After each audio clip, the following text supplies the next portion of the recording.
Kemudian dalam surah Al-Baqarah, Allah Subhanahu wa taala mendedahkan kepada kita tentang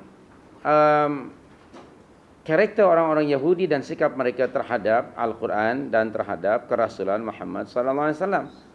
Yaitu satu bangsa yang selalu memberikan alasan-alasan, excuses untuk mengingkari arahan Allah Subhanahu wa taala. Di dalam surah Al-Baqarah hampir 1/3 surah Al-Baqarah mendedahkan karakter orang-orang Yahudi, mula daripada ayat yang ke-40 hinggalah ayat yang ke 140 berapa 43 ke. Allah Subhanahu wa taala menjelaskannya kepada kita di dalam Al-Quran Al-Karim ini.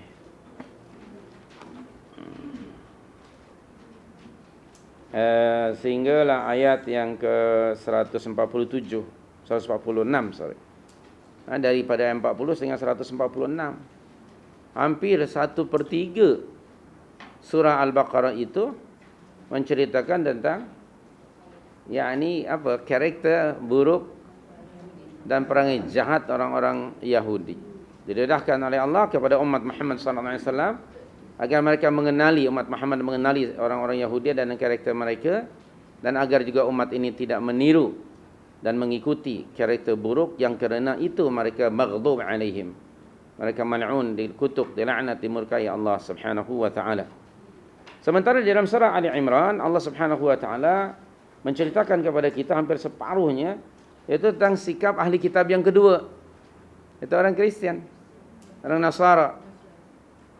Maka Allah membincangkan di sini tentang Ali Imran, yang punya anak yaitu Maryam, kemudian Maryam pun punya anak tanpa melalui proses yang biasa.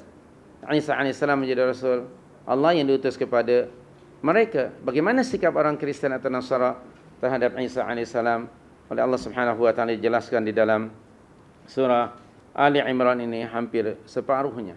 Nanti kita akan perhatikan dan kita akan tengok bagaimana sikap mereka terhadap Isa alaihissalam dan dalail-dalail atau bukti-bukti yang menunjukkan bahawa Isa adalah utusan Allah yang diutus kepada kaumnya, yaitu Bani Israel. Jadi kedua-dua surah ini membincangkan tentang kedua ahlul kitab, yaitu dalam Al-Baqarah ahlul Taurat dan di dalam Ali Imran ahlul Injil. Kedua-duanya dibincangkan oleh Allah Subhanahu wa taala, dan bagi orang Yahudi mereka itu tafrid, sementara orang Yahudi orang Kristen ifrat.